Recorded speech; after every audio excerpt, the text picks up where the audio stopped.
Дизайн хороскоп. Ако беше мебел, какъв щеше да си според зодията? Овен, барстол. Телец, масивна дървена маса. Близнаци, разтегателен диван. Рак, люлеещ се стол. Лъв, огледало с позлатена рамка. Дева, органайзер за дома. Везни, елегантен диван в пастелни тонове. Скорпион, тъмен кожен футьойл. Стрелец, хамак. Козирог, бюро от масивно дърво. Водолей, футуристичен стол след светлини.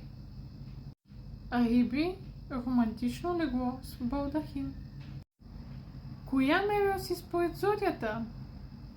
Напиши в коментари и тъгни приятел, за да види той какъв интересен предмет е.